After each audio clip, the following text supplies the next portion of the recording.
সচিবালয়ের ৭ নম্বর ভবনে লাগা আগুনে পুড়ে গেছে ৬ থেকে ৯ তলা পর্যন্ত ৪টি ফ্লোর।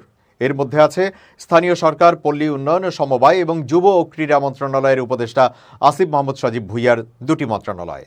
বিষণ্ণ মনে পুড়ে যাওয়া ভবন দেখে গেছেন তিনি। দুপুরে 12:30টায় পুড়ে যাওয়া ভবন পরিদর্শন করেন উপদেষ্টা আসিফ মাহমুদ। এ সময় তার চোখে মুখে বিষণ্ণতার ছাপ দেখা যায়। ভবন পরিদর্শন শেষে দুপুর 12:43 নীরবে সচিবালয়ে ত্যাগ করেন তিনি।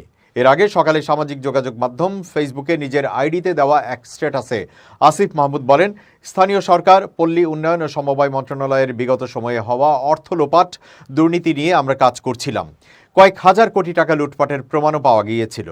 আগুনে কি পরিমাণ ক্ষয়ক্ষতি হয়েছে এখনো জানা যায়নি। তিনি আরও বলেন, আমাদেরকে ব্যর্থ করার এই ষড়যন্ত্রে যে বা যারাই জড়িত থাকবে তাদের বিন্দু পরিমাণ ছাড় দেওয়া হবে না। জানা গেছে, অগ্নিকাণ্ডের ঘটনায় উত্তরবঙ্গ সফরের মাঝপথেই ঢাকায় ফেরেন আসিফ মাহমুদ। ফায়ার সার্ভিসের তথ্যানুযায়ী তারা আগুন লাগার খবর পায় বুধবার দিবাগত রাত 1:52। 2 মিনিটের ব্যবধানে রাত 1:54 ঘটনাস্থলে পৌঁছান ফায়ার সার্ভিসের সদস্যরা। আগুন নিয়ন্ত্রণে প্রথমে ফায়ার সার্ভিসের 8টি ইউনিট কাজ শুরু করে। পরে ইউনিটের সংখ্যা বাড়ানো হয়। সবশেষ ফায়ার সার্ভিসের 19টি ইউনিট আগুন নিয়ন্ত্রণে কাজ করে। বৃহস্পতিবার সকাল 8:05 আগুন নিয়ন্ত্রণে আসে। প্রায় 10 ঘন্টা পর দুপুর 11:15টার দিকে তা পুরোপুরি নেভে।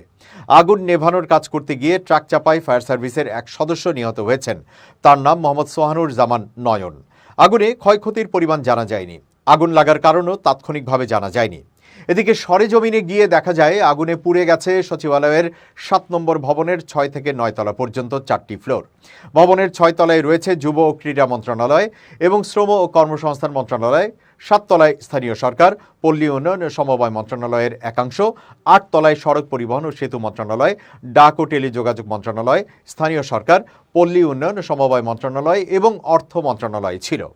এছাড়া 9ম তলায় রয়েছে সড়ক পরিবহন ও সেতু মন্ত্রণালয়ের একাংশ।